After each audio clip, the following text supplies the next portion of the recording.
जय जय किशोर जय गोपी चित्तचोर प्रभु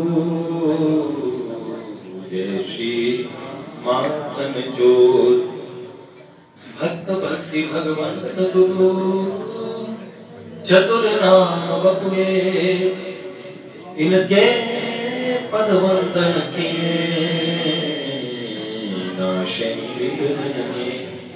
नारायणं नमस्कृत्यं नरं चैव नरोत्तमं देवीं सरस्वतीं व्यासं ततो जयमुदीरये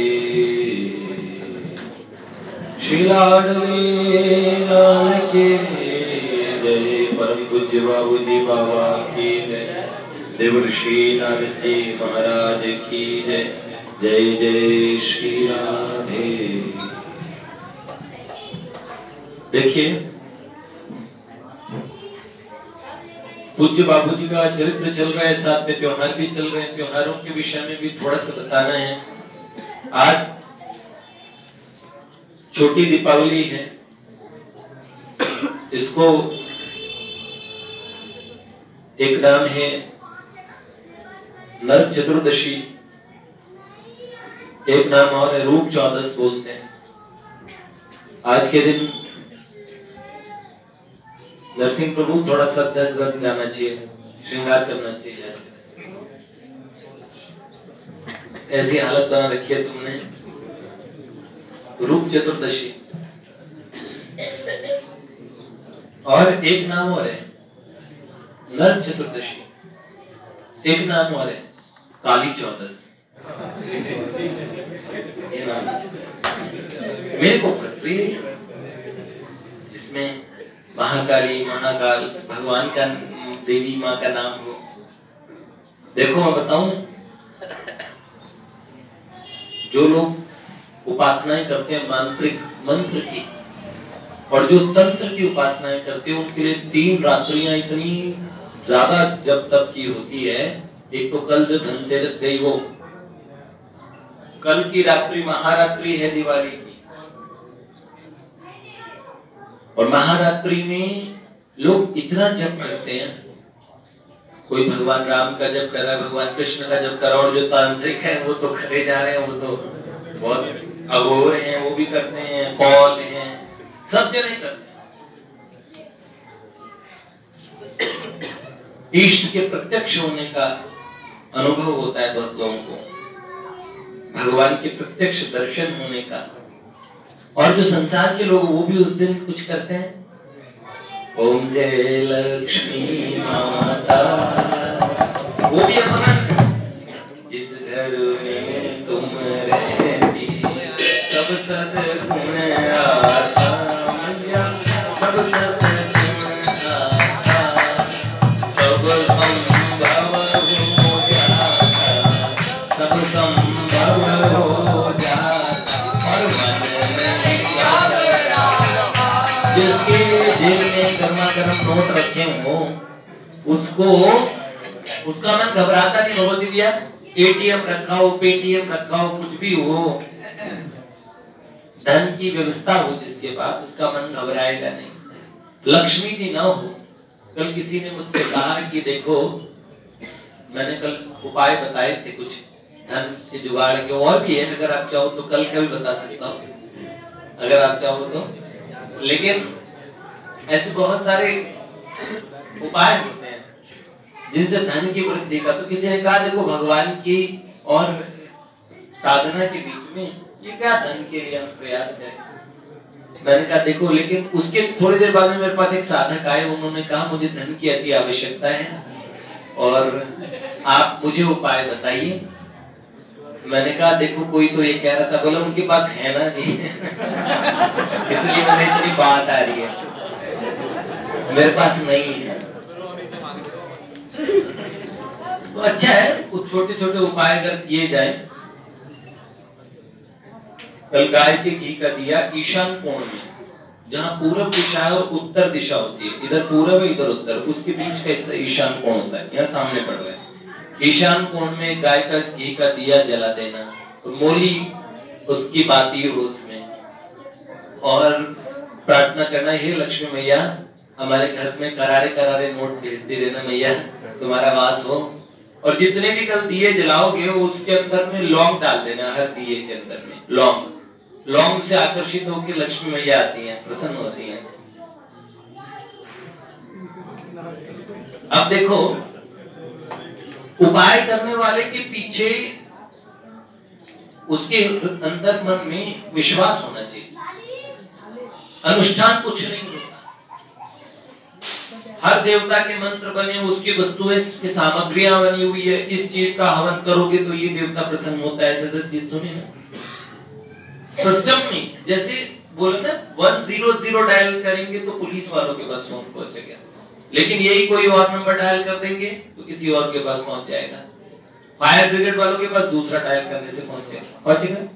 ऐसे नंबर दिए हुए, ऐसे वस्तुएं दी हुई है, ये वस्तुएं उनको आकर्षित करती है। तो कौन आया भैया? भगवती की भगवती है क्या? पावनी जी। अच्छा, तो वो भी ठीक है, लेकिन विश्वास होना चाहिए। अब कोई आदमी कहता क्या झाड़ू से लक्ष्मी मैया आएगी, लेकिन झाड़ू से लक्ष्मी मैया आ जाएंगी, विश्वास करें। जितना भी देव जगत है ना, वो आपके सूक्ष्म मन से जुड़ा हुआ है। आप सूक्ष्म मन में जिस बात का दृढ़ विश्वास रखते हुए जो क्रिया करते हैं, एक क्रिया को बार बार करना। कई लोग क्या बोलते, दंडवत मारते हैं। अब भगवान खाली बैठे उसके दंडवत लेने के लिए नहीं, उसकी क्रिया है ये, उस क्रिया से उसका विश्वास जुड़ा है कि मैं दंडवत मार रहा हूं तो मैं परमात्मा के श्री चरणों को प्रणाम कर रहा हूं। कोई पूजा करता है, कोई कहेगा पूजा तो एक अंधविश्वास है, तो उसको पूजा से कुछ नहीं मिलेगा, और जो पूजा पे विश्वास कर रहा है उसको मिलेगा। कोई कहता है नाम जब तो एक शब्द है, यूं यूं राम राम राम नाम पुकारते हैं। कई लोगों के लिए राम नाम मतलब शब्द ब्रह्म पे जाना, शब्द ब्रह्म के साथ जुड़ गए कई लोग, भैया उनका काम हो गया। तो इसलिए जो जिसकी इच्छा हो वो ये सब उपाय भी करें, कल लक्ष्मी मैया का पूजन सब प्रेम करें। और हमें तो लक्ष्मी नारायण चाहिए, युगल जोड़ी से, प्रिया प्रियतम दोनों। श्री जी सबको चाहिए, श्री सब चाहते हैं, सब श्रीमान बनना चाहते हैं, लेकिन ठीक है, और कृपा होगी भगवान की। अस्तु, आज नरक चतुर्दशी है। ऋषिकेश प्रभु कुछ सुना गया लगता है आपको। आज के दिन आज की कथा सुनने की भी बड़ी फलश्रुति है। कुछ ही लाइनों में मैं पुनः उसको कुछ सुना देता हूं। नरकासुर ने बहुत सारी देवांगनाओं को, दिव्य कन्याओं का सबका अपहरण कर लिया था। देवताओं की माता आदिति के कुंडल छीन लिए थे, और अंत में देवता शिकायत लेके भगवान के पास सुधर्मा सभा में द्वारिका के अंदर पहुंचे। भगवान द्वारकाधीश जी और श्री बलराम जी के सामने ये समस्या कही गई। जैसे ही सुना, ठाकुर जी की भ्रुकुटियां चढ़ गई कि माँ अदिति का अपमान। अदिति तो वामन भगवान की माँ भी बनी है, और उनकी अपनी माँ का अपमान हुआ है। भगवान ने कहा नरकासुर को अब हम दंड देंगे, और भगवान गरुड़ पे पहुंचे। उसके साथ 4 दीवारियां थी, जिस पर कोटे में रहता था। नरक नाम के आइलैंड में रहता था। नरक नाम का एक टापू था, उसका नाम रखा था नरक। नरकासुर था, मां भूमि का पुत्र था। भगवान बराहदेव की संतान, भगवान का खास बेटा भी।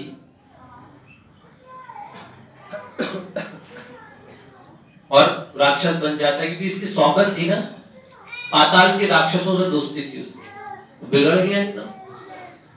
और मां पृथ्वी ने भगवान से वरदान दिया कि ये मरे ना, तो उन्होंने बोला मरना तो पड़ता है, इस संसार में इसने जन्म लिया है तो मरेगा।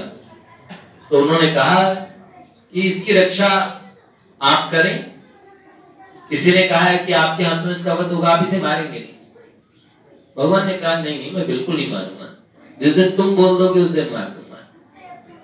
और आप जानते हैं पृथ्वी के अंश से श्री सत्यभामा जी हुई थी। और सत्यभामा जी भगवान की माननी पत्नी।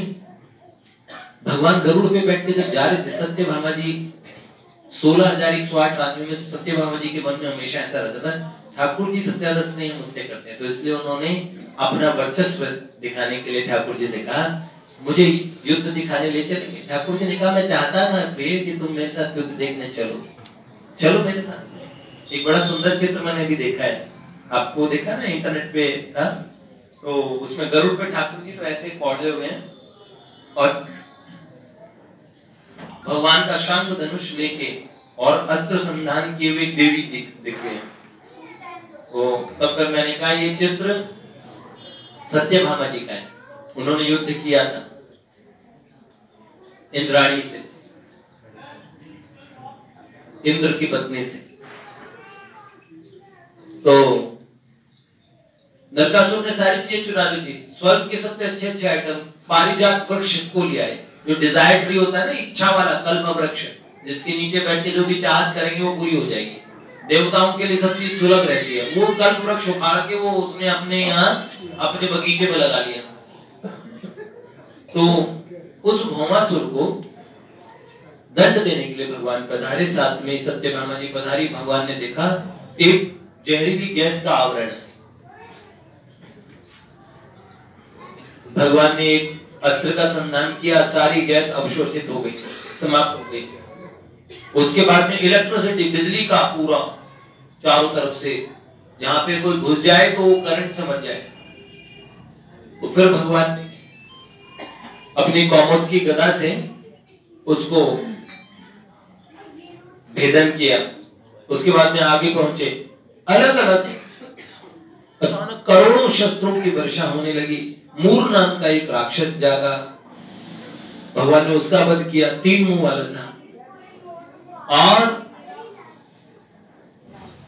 अंत में भगवान के से युद्ध करने के लिए भौमासुर खुद पधारा, नरकासुर। उसने अपने, जैसे अस्तबल में घोड़े होते हैं ना, ऐसे उसने इतनी कन्याओं का एक अस्तबल जैसा बना रखा था, उसमें इतनी कन्याओं को ठूस रखा था और सबको कह रखा था कि एक तिथि आएगी उस दिन सबसे एक साथ ब्याह करूंगा। देखो सी खोपड़ी क्या फेरी। और भगवान की इसी बुद्धि से भगवान सबकी रक्षा करने वाले होते हैं। कभी कभार किसी की बुद्धि फेर के रक्षा कर देते हैं, कभी कभार किसी का टाइम खराब आ रहा होता है तो उसकी बुद्धि फेर देते हैं। हाँ भैया प्रणाम। तो क्या होता है कि होता है ना, कभी कभार किसी का टाइम खराब होता तो सब पे शेयर बनता है, कभी किसी उल्टे पुल्टे आदमी से बोलते तो वो उसका भी बाप निकलता है और पिट जाता है आदमी वहां पे। तो भगवान बहुत जुगाड़ कराते हैं। तो उसके दिमाग में ये था मैं सबसे पहले विवाह करूं। राक्षस के मन में विवाह की बात कैसे आएगी, लेकिन उसके मन में भी ये कि ये सब मेरी पत्नियां हो। तो विवाह का सबको टाइम दे रखा था और सबसे कहा सब तैयार हो जाओ। इतने में सब पत्नियां क्या कर रही थी, अनुष्ठान करने में लगी हुई थी, सब अलग अलग जप करने में लगी हुई थी, सब भगवान को मनाने में लगी हुई थी। कोई देवताओं की कन्याएं थी, कोई यक्षों की थी, कोई गंधर्वों की बेटियां थी, कोई राजाओं की पुत्रियां थी। संसार की सबसे सुंदर सुंदर लड़कियां 16,100 स्त्रियां थी। भगवान के तो 8 पटरानियां तो खुद की थी, उनमें सत्यभामा जी गई थी। भौमासुर से जब युद्ध हुआ तो भगवान युद्ध करते जा रहे थे और भगवान इतनी शांति से उसके अस्त्र शस्त्रों का, दिव्यास्त्रों का उत्तर दे रहे थे। सत्यभामा जी को जल्दी लगी थी। इतने थोड़ी देर में भगवान के पसीने आ गए। सत्यभामा जी ने कहा आप इतना टाइम क्यों लगा रहे हैं, मार दीजिए ना इसको। तो भगवान ने कहा सीरियसली मार दूं ना? तो उन्होंने कहा हाँ मार दो, तुम कह रही हो ना? हाँ मैं कह रही हूँ।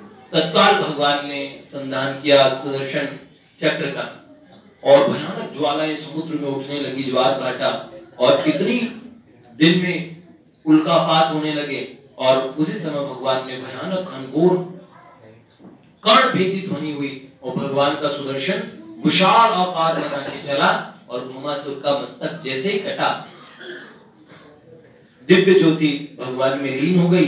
पृथ्वी माता तुरंत धरती का वक्ष स्थल फटा और भूमि साक्षात प्रकट हो गई। भगवान के सामने विलाप करने लगी, रोने लगी, आपने मेरे पुत्र को क्यों मारा? आपने कहा था ना नहीं मारा। तो उन्होंने कहा, देखो देवी, मैंने कहा था ना तुम बोलोगी तो मार दूंगा। तो मैंने कब कहा? मैंने तो नहीं कहा। उन्होंने कहा, देखो जब मैं अवतरण लेके धराधाम पे आया तो आप सब लोग आए ना मेरे साथ में, एक एक रूप में, एक एक रूप आपने अपना भेजा, एक एक रूप रहेगा।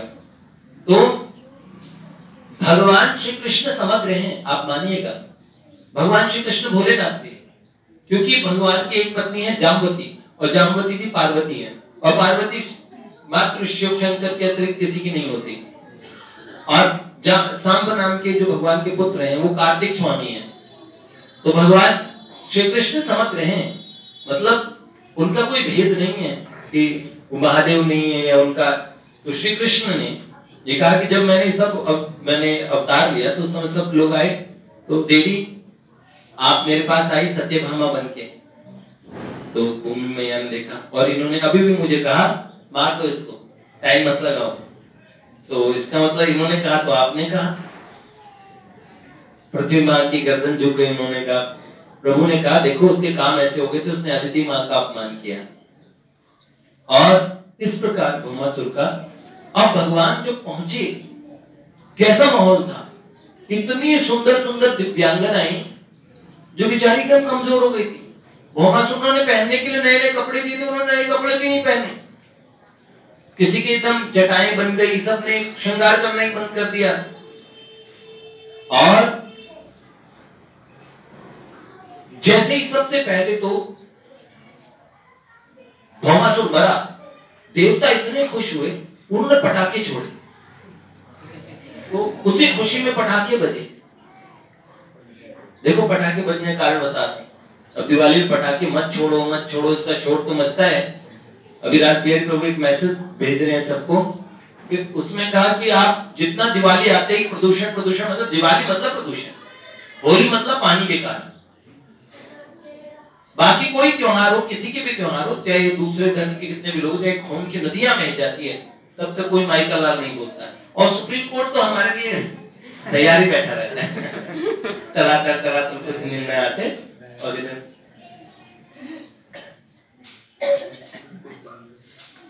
गणेश पूजा का मतलब सारी मिट्टी हमें खराब कर देते हैं, हम पानी गंदा कर देते हैं। दुर्गा पूजा, दुर्गा विसर्जन से हम सब नदियां खराब कर रहे हैं। जो इतना पोल्यूशन, इतनी इंडस्ट्री का जा रहा है, जो वर्ष भर एसी के कमरों में बैठते हैं, वो कितना ओजोन की परत में छेद कर दिया उन्होंने। वो हम लोगों को लेक्चर देते कि दीपावली यानी अंधविश्वासी हो ये भगवान। तो दीपावली के दिन बहुत ज्यादा हम लोग चलो थोड़े बहुत कंट्रोल करके चला ले। वैसे तो सुप्रीम कोर्ट ने, माननीय सुप्रीम कोर्ट ने 2 घंटे का समय दिया है, 2 मिनट का नहीं। अगली बात है तो, लेकिन पूजन का समय होता है, क्या पटाखे उड़ाए, फिर उसके बाद पुलिस वाले पूछने लगे, कहेंगे पटाखे मत छोड़ो जो। लेकिन वास्तव में पटाखे देवताओं ने छोड़े थे, पर वो ग्रीन क्रैकर्स थे, इको फ्रेंडली। तो उस समय पटाखे छूटे, और भगवान और सत्यभामा जी उन कन्याओं का उद्धार करने जब गए, उस सत्यभामा जी ने इतनी कन्याओं को देखा, और उस समय जब भगवान आए ना सामने, तो सब कन्याओं को लगा तुम दूल्हे राजा आए, इतने खूबसूरत, इतने सुंदर, जिन्होंने मोर पिच्छ का सुंदर मुकुट किरीट धारण किया हुआ है, कानों में मकराकृति कुंडल है, और जिनका एक एक आभूषण ऐसा है, इस ब्रह्मांड में अव्वल तो कोई ऐसी खूबसूरती बनी नहीं जो भगवान के एक रोम की भी और बराबरी कर ले। कोई देवता नहीं, कोई यक्ष नहीं, कोई गंधर्व किन्नर की बात छोड़ो। सृष्टि में ब्रह्मा जी ने सौंदर्य के नाम पे जो कुछ भी बनाया, हम जो सुंदर कहते हैं, भगवान अथाह सुंदरता के महासागर है और इस ब्रह्मांड की सारी सुंदरता एक बूंद के बराबरी भी नहीं करते उस महासागर की। ऐसा सौंदर्य का अनिर्वचनीय सागर समुद्र लहराते हुए देखा सामने, और भगवान ने कर्दनी बेल्ट पहनी हुई है, सुंदर वक्षस्थल है, सुडोल भुजाएं हैं, उठे हुए सिंह के समान कंधे, घुंघराले कुंचित केश हैं और कमल दल नेत्र भगवान के, बड़ी बड़ी आईलैशेस, बड़ी बड़ी पलकें, इतने सुंदर मुस्कुराहट के आदमी देखते ही मर जाए। वो तो उनकी मुस्कान, लखी जिन लाल की मुस्कान, जिन्होंने उनकी मुस्कुराहट देखी वो जानते हैं। ऐसे भगवान मंद मंद मुस्कुराते हुए देखने लगे सब कन्याओं को। उन कन्याओं ने तो एक बार में अपना हृदय भगवान के चरणों में हाथ दिया। अब क्या हुआ? सत्यभामा जी ने कहा आपको सबके अपने अपने घरों पे छुड़वाए थे, सब अपना एड्रेस बताते हैं ना, कहां से आप लोग आए हैं। उन्होंने कहा अब हमें समाज में कोई स्वीकार नहीं करेगा। जब श्री जानकी जी के बारे में उस समय त्रेता युग के अंदर में एक धोबी ने कह दिया कि रावण के घर में 1 साल रह के आइए, उन पे आक्षेप लगा दिया, अब तो द्वापर युग आ गया है, हम लोगों को क्या नहीं कहेंगे? हम कितने समय से इस राक्षस के यहाँ पर हैं। तब सत्यभामा जी को उन्होंने कहा हम यही प्राण त्याग देंगे। सत्यभामा जी ने कहा ऐसा क्यों? जिनको कोई स्वीकार नहीं करता उनको श्री कृष्ण स्वीकार करते हैं, आप चिंता मत करो। अब तो उन्होंने बोला फिर आप हमें आश्रय दें। उन्होंने बोला हमें अपनी दासियां बना ले। उन्होंने बोला नहीं, मैं दासियां नहीं बनाऊंगी, तुम्हें अपनी छोटी बहनों की तरह बनाऊंगी, और मैं इनसे कहती हूँ तुम सबसे ब्याह करें। तो ये ऐसे कहते ना भगवान की भगवती कृपा हो जाए क्या नहीं होता। भगवती ने आदेश करे, ठाकुर जी ने कहा, सत्यभामा जी ने कहा ये सब है ना, अभी इनसे पानी ग्रहण कीजिए, इनको समाज में कोई स्वीकार नहीं करेगा। तो भगवान ने भी जी मैडम कह के और उस समय 16,100 मंडप सजाए गए थे। गर्गाचार्य जी को बुलाया गया और गर्गाचार्य जी ने भी जब कहा ना दूसरे ऋषियों को बुलाएंगे, तो उन्होंने कहा दूसरे ऋषियों क्यों बुलाओगे, हम तुम्हारे कुल गुरु हैं, तुम भगवान हो, तो हम भी तो कुछ भगवान के लगते हैं, हम भी तो भगत हैं। तो उन्होंने कहा 16,100 रूप भगवान ने मंडपों में बनाए। एक ही समय में सब कन्याओं से क्या हुआ, आगे पीछे नहीं बना, 16,100 दिन लग जाते। टाइम कितना लगता? 365 दिन। अब एक शादी में 7, 8, 10 घंटे पहले सही से करते थे पंडित जी। तो हर मंडप में कन्या बैठी, तो उनके साथ ठाकुर जी थे। तो पंडित जी ने कहा पंडित जी कोई और नहीं होंगे, सारी शादियां मैं करूंगी, तो मैं कराऊंगा। अब उन्होंने कहा ऐसे तो टाइम लग जाएगा। तो 16,100 स्वरूप गर्ग ऋषि ने स्वयं धारण किए। और जिनका गर्ग गोत्र है इनका चैतन्य प्रभु का, तो भैया सब कन्याओं ने अपना रूप संवारा था, रूप खिल गया, इसलिए क्या कहते हैं रूप 14, रूप चतुर्दशी है। और शेष भगवती अगर काली माँ का दिन कैसे बोले, आज के दिन आराधना होती है चतुर्दशी की, छोटी दीपावली है, भगवती देवी काली माँ का पूजन होता है विशेष। यमराज के 14 दिए आप निकाल देना आज भी, और ओम यमाय नमः यमाय नमः यमाय नमः करके दक्षिण दिशा की तरफ आपके पितरों के। और आज के दिन जल में से नहाने से पहले तिल्ली का तेल थोड़ा सा लगा लेना चाहिए, और फिर अगर उपटन लगा सके तो बहुत बढ़िया। आजकल तो आप साबुनों से लिपा पोती करते हो, तो लेकिन अपना रूप चमका लेना चाहिए अच्छे से।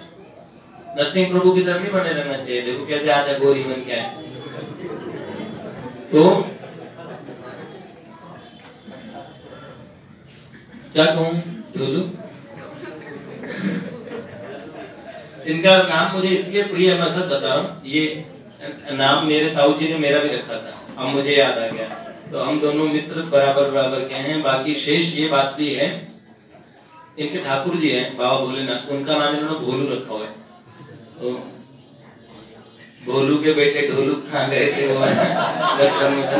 तो भोलू का बेटा ढोलू है। महादेव को ही पिता मानते हैं, उनका नाम भोलू रखा हुआ है, गले में टांग रखा है। अभी भी है महादेव, घर पे आराम कर रहे हैं क्या? दिवाली मना रहे हैं, पटाखे फोड़ रहे हैं। जय जय। तो ये त्योहार नरक चतुर्दशी,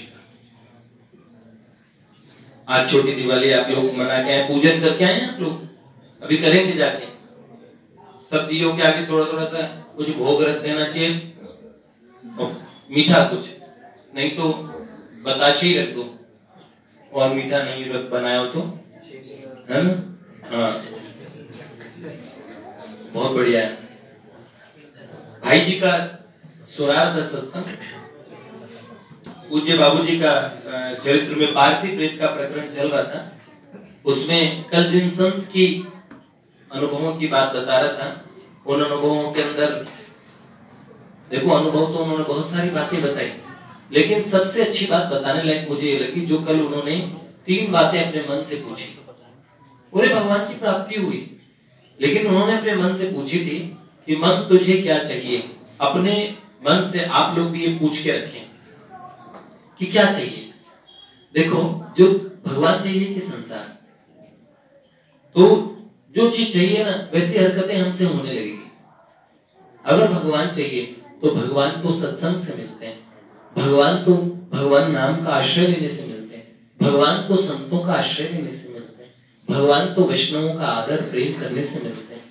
देखो, मैं आप लोग इस बात पे चल रहे हैं, तो मैं छोटी सी बात आपको कल कह रहा था, परस्पर वैष्णवों को बड़ी,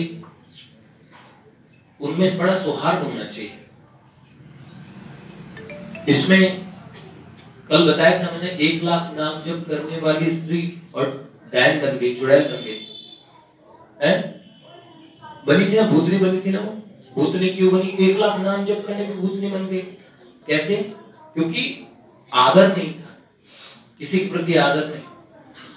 कभी कभार मैंने देखा, साधक अवस्था में साधक की आदत होती है सबकी बात काटने की, बहुत खराब बात होती है, बहुत खराब।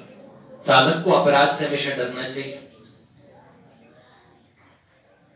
जैसा विनम्र स्वभाव, जैसा व्यवहार भव्य भैया करते हैं सबके साथ में, ऐसे व्यवहार की अपेक्षा मुझे बहुत अच्छे लगते हैं। देखो, दादा हैं, आज नाते निकुंज की व्यवस्था देखते हैं, तो वो किसी के साथ में थोड़ा सख्त लहजे में भी बात करते हैं, वैसे वो करते नहीं है, बहुत थोड़ा आवश्यकता पड़ने पर कुछ बात कहते हैं, लेकिन ये अपवाद होता है।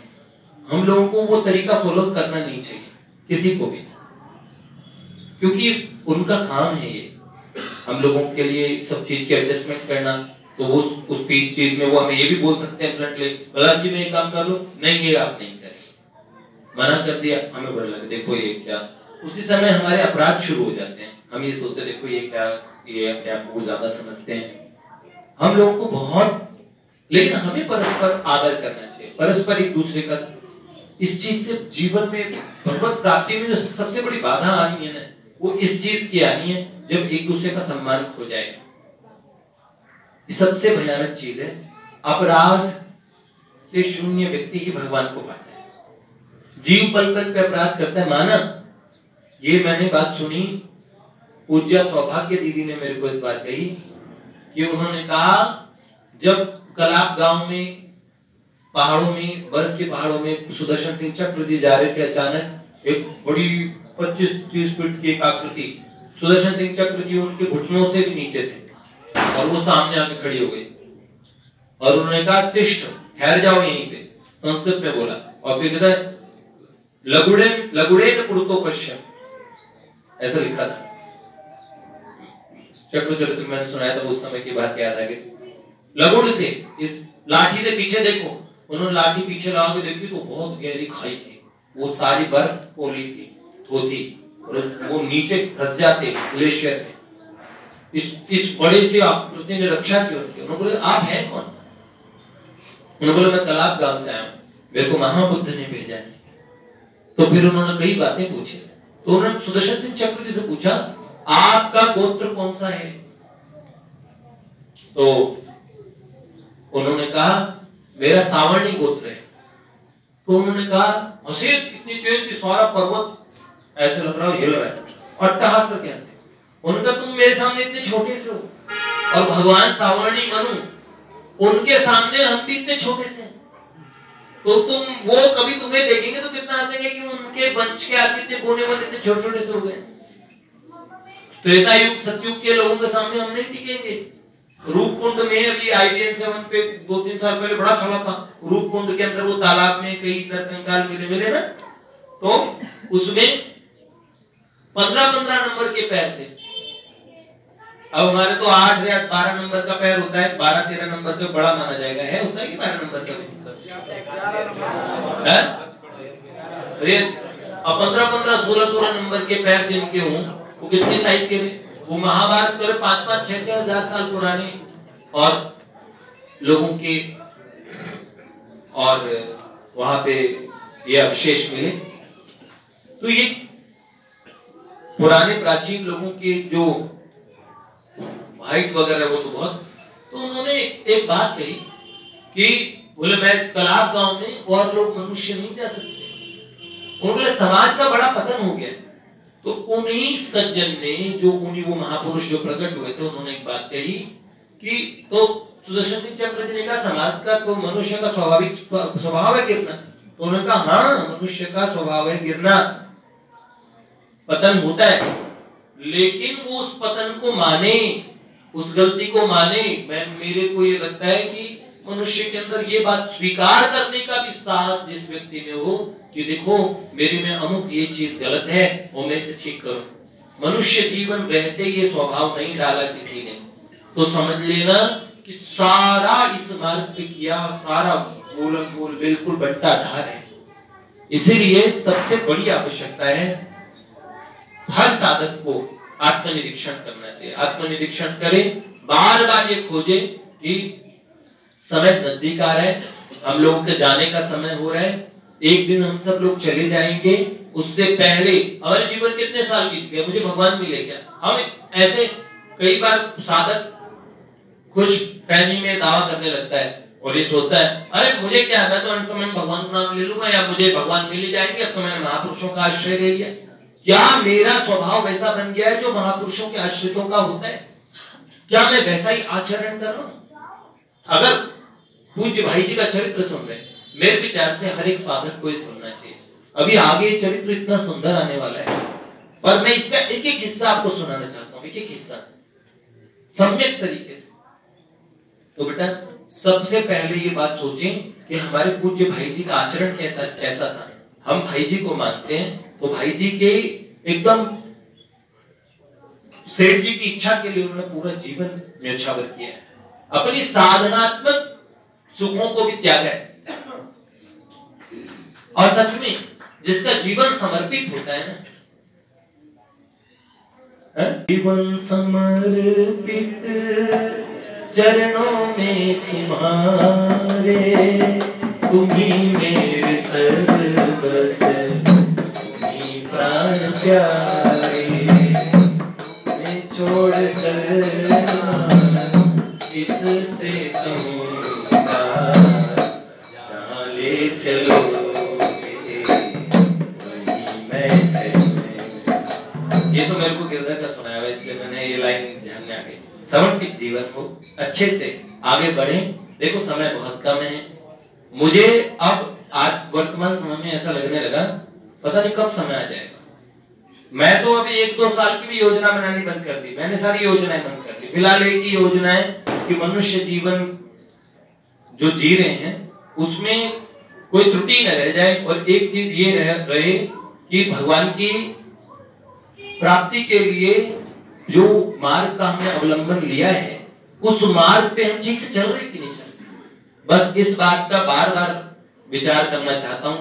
आज एक दुखद समाचार भी है, और पूज्य श्री विनोद भाई अग्रवाल जी का शरीर नहीं रहा। बड़े अच्छे जिनका हमने भजन सुने हैं, मैं कमली श्याम दे कमली, और इतने अच्छे प्रेम से प्रिया प्रियतम को रिझाने वाले, आज अचानक उनका पता नहीं कैसे खबर आई। और स्वास्थ्य खराब था भैया कई दिन से, उनका स्वास्थ्य रेगुलर आ रहा था, व्हाट्सएप वगैरह पे नहीं बता रहे थे। अच्छा, बहुत खराब चल रहा था, स्वास्थ्य खराब चल रहा था, खराब चल रहा था। अच्छा, सुबह फिर नींद आई थी शरीर से। तो देखो भैया, और कितनी भजन संध्याएं उन्होंने की है, कितना सब कुछ किया है, भजन गाने वाले भी भगवान की तरफ चले गए, सही से चले, उनका जीवन निष्कलंक निकल गया, लेकिन पूरा जीवन भगवान के लिए के इस मार्ग पे निकला और उन्होंने अंत में इसी मार्ग पे स्थित रह के शरीर छोड़ा। कोई बात नहीं, हम इस मार्ग के पथिक भी रहेंगे ना, और कल को प्राण छूट जाए तो हम ये कह सकेंगे हम आपके मार्ग पे चल रहे थे सरकार, और कोई बात नहीं, मंजिल खुद नजदीक आ जाएगी। मंजिले खुद आ मिलेगी,